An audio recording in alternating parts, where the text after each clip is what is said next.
फिर इसके बाद मुझसे पूछा गया कि आपने टोटल कितनी फ़िल्में बनाई हैं फॉर हॉट शॉट्स। तो मैंने टोटल फ़िल्में बनाई हैं 11, जिसमें से मेरी पहली फ़िल्म थी एल लग गए, और ये फ़िल्म मैंने बनाई थी नवंबर 2020 को। लेकिन जब ये फ़िल्म मैंने बनाई, इसके पहले से हॉट शॉट्स चल रहा था, और हॉट शॉट्स में इसके पहले कई फ़िल्में रिलीज़ हो चुकी थी जो अलग अलग डायरेक्टर और प्रोड्यूसर्स की थी। सो मेरा सवाल ये है कि मेरे पहले भी बहुत सारे डायरेक्टर प्रोड्यूसर्स आए हैं, उन्हें क्यों नहीं बुलाया गया। मेरे बाद भी बहुत सारे डायरेक्टर प्रोड्यूसर्स आए हैं, उन्हें क्यों नहीं बुलाया गया। ये मेरा सवाल है, और मुझे लगता है मैं बहुत ही जेन्युइन सवाल ये पूछ रही हूँ। इसके बाद इसके अलावा इसमें बहुत सारे एक्ट्रेसेस ने काम किया है, बहुत सारे लोग हैं, क्योंकि जब एक ऐप चलता है तो ऐप का एक फ़िक्स फॉर्मेट होता है, सेम फॉर्मेट पे सभी लोग काम करते हैं। तो बाकी लोगों को क्यों नहीं बुलाया जा रहा है, बस मुझे ही क्यों बुलाया जा रहा है, और बार बार मुझे ही क्यों इन्वॉल्व किया जा रहा है। इसके बाद मुझसे पूछा गया कि आपकी उमेश से कितनी बातें होती थी। मैंने कहा उमेश से मेरी लगातार बातें होती थी, क्योंकि related to story, casting, song, DI, colouring, related to everything we use to talk. And most of the time, या हर बार, वो मुझसे हर चीज़ से बातें करते थे, and he was the key person जो सारी चीज़ों में इन्वॉल्व हुआ करते थे। तो यही सारे सवाल चले, यही सारे जवाब। अब उसके बाद बातें होती हैं, क्योंकि चूँकि अभी पीएमएलए एक्ट लगा है रिलेटेड टू मनी लॉन्ड्रिंग। सो मुझे जो भी पैसे आए हैं मेरे अकाउंट में, वो सारे के सारे वाइट में आए हैं, सारे मुझे चेक से आए हैं। और हर फिल्म के लिए मैंने 45 से 50 लोगों को पेमेंट बांटी है, मैंने अकेले कोई पैसे नहीं लिए। हर फिल्म के लिए मुझे टोटल फिक्स 3 लाख रुपए मिले हैं।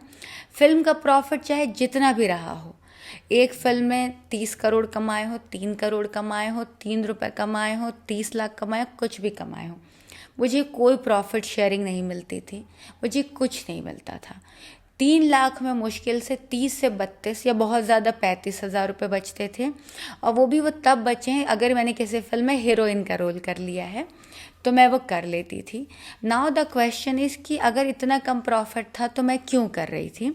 देखिए, जब भी कोई इंडस्ट्री में आता है तो हर एक्टर कोऑर्डिनेटर हो, कोई भी हो, सबकी इच्छा होती है प्रोड्यूसर बनने की, डायरेक्टर बनने की, क्योंकि वो ना बहुत ही प्राउड वाला मोमेंट होता है, क्योंकि वहाँ पे अपना काम दे रहे होते हैं, आप काम मांग नहीं रहे होते हैं। तो मेरे लिए एक बहुत बड़े अचीवमेंट जैसा था कि यार, मैं बीइंग एन आउटसाइडर मैं डायरेक्टर बन गई। प्रोड्यूसर तो नाम के थे, क्योंकि हमें फिक्स पैसे मिल जाते थे, हम उस पर काम करते थे, हम फिल्म सबमिट कर देते थे। तो प्रोड्यूसर तो उन्हें एक ऐप में बहुत सारे नंबर ऑफ प्रोड्यूसर्स को दिखाना था, तो बस एक नाम का है। बट डायरेक्टर बनना वॉज लाइक वाओ। और मुझे बहुत ज़्यादा डायरेक्शन आता नहीं था, क्योंकि मैं एक डायरेक्टर थी नहीं। बट चूँकि उमेश टोल्ड मी कि यार कहना, कोशिश कर, I am there for you, I will support you in every ways, like I'll get you heroine, story, everything, whatever you need, you just name it, I'll get you. तो मुझे लगा हाँ यार, Umesh is there for me. So मैं बहुत confident थी। सो ये जो 3 दिन की इंक्वायरी चली, यही चली। मेरे अकाउंट फ्रीज़ है, मुझे अकाउंट डिफ्रीजल में टाइम जाएगा, जो भी टाइम जाएगा हम कोर्ट में जाएंगे।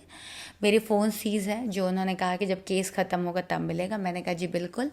और मैं खुद भी चाहती हूँ कि सत्य सबके सामने आए, क्योंकि सत्यमेव जयते। और मेरा पूरा सपोर्ट है हमारे सिस्टम को, हमारे पुलिस को, ईडी को, टू एवरीवन, क्योंकि मैं भी जानना चाहती हूँ कि सच क्या है।